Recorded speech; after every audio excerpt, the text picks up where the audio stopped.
Now, there's one journalist who knows more about this than any other person. Caroline Wheeler, political editor of the Sunday Times, has spent more than 20 years covering this story, and she's the author of Death in the Blood, about the scandal. She joins me now. Caroline, great to have you here. Let's start from the beginning. Why was this plasma used? So it was cutting-edge treatment. In fact, many organisations and newspapers, even the Sunday Times, were arguing that this factor VIII treatment should be given to haemophiliacs because it enabled them to live a much easier life because they didn't have to go into hospital every time they had a bleed. So it was really seen at the forefront of sort of medical advancements. It's a bit like thalidomide and many other drugs that came out. Yeah. But I guess the question is, why couldn't we make it here? Why did we have to import it from America? So we never had the capacity to make enough blood.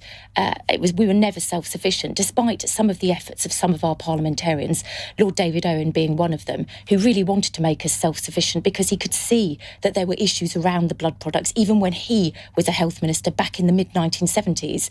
But we've never been self-sufficient, which means that we've always been dependent on blood products coming into this country from overseas. And when we say from overseas, as I say, we were talking about America, which was basically paying long-term prisoners in American jails and drug addicts money for their blood. That's absolutely right. And as far back as 1975, there was a groundbreaking piece of journalism done by World in Action, which actually went out to some of these clinics out in places like San Francisco and saw what was going on there. There was even a name for it known as Ooze for Booze, which was basically people from Skid Row going to donate their blood and being given money, which they would then spend on drugs and alcohol.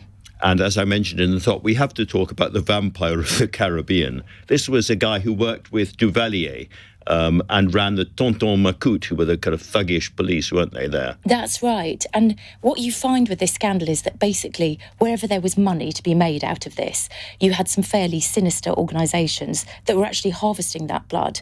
And as you say, it wasn't just in Haiti, it was also the Russian cadavers, which is an absolutely extraordinary story about how they were harvesting the blood from dead people and selling it on for it to be sold to the NHS and used on our patients. And pretending it had come from Swedes at the time. So this is an extraordinary story. Now, the people who suffered were almost all haemophiliacs, is that right? Well, it was haemophiliacs who were kind of at the forefront of this particular scandal because they needed the blood products on a regular basis. But it did also affect other people that just needed ordinary blood transfusions in the wake of, say, an accident or giving birth, which is, of course, what happened to Anita Roddick, who's perhaps the most well-known figure who was affected by this scandal. And I guess people will wonder why, as soon as people started to become ill and die from the in this situation, somebody didn't press the alarm button or kind of call a halt to this. Well, they did. And, it was one of the things that I found so painful about writing the book, was that there were numerous moments when people did raise their hand and say, hang on a second, this doesn't look very good. This shouldn't be happening. And indeed, some of those warnings were ignored. And indeed, there were doctors who actually wrote to haematologists saying, don't give this blood, particularly to children, because they knew that it was infected with HIV, but they did it anyway. And so the compensation story is not just about people who are still alive but very ill, but also about the families of people who died. Now, I think we can agree that these are people who deserve compensation, but a lot of people will say that looking at the sums involved, up to £22 billion, it's simply not affordable for Britain right now.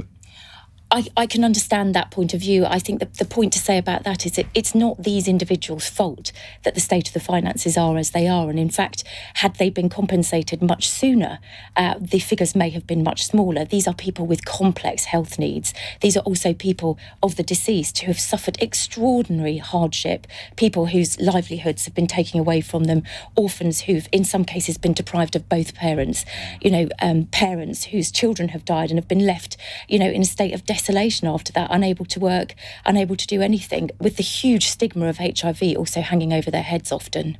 And a Labour MP, Diana Johnson, has put down a motion in the Commons tonight, which people are going to vote on. Rachel Reeves has backed it, I see, as well. So we're expecting the opposition to line up behind this. Are there enough Conservative rebels, do you think, for the government to be defeated on this? Gosh, I hope so, Andrew. I can't tell you how much I hope so. I mean, it really is inexcusable that this doesn't happen now. The judge that's leading this public inquiry has already made his recommendations on compensation. He's been really clear that an organisation needs to be set up now to administer this. The victims are still dying at the rate of 1 every 4 days. The government is saying tonight that it can't preempt the findings of the inquiry, which are due back in March, yet it has already done so in the case of the Post Office. And so I suppose in a really ghoulish way, the longer the government delays, the more victims die and therefore the less they have to pay. This is what the victims have always felt. And in fact, there has been some evidence in some of the documents that I've unearthed as part of the book that has indeed been part of the plan. The fact that some of them are dying every time it happens takes more money off the ledger for them, because it's not just them, it's their children, it's their spouses, it's everybody else that could be eligible for compensation, particularly because the judge who's chaired this inquiry is also talking about the mental effect of this as well as the physical impact of it. So you've been covering this for 20 years, Caroline. I think the vote is around 9 o'clock this evening. How are you feeling? Sick. Really, really sick. I mean, it's not very often that you get an opportunity to see a change like this take place. I've been watching this for many, many years. The time I last felt like this was back in 2017 when Diana Johnson and I worked together. We got a letter which was signed by all the party leaders, and we used that to bounce the Speaker into allowing us to have a debate. It was just ahead of that we found out that Theresa May was going to agree to a public inquiry, which was genuinely one of the moments where the hairs stand up on the back of your neck.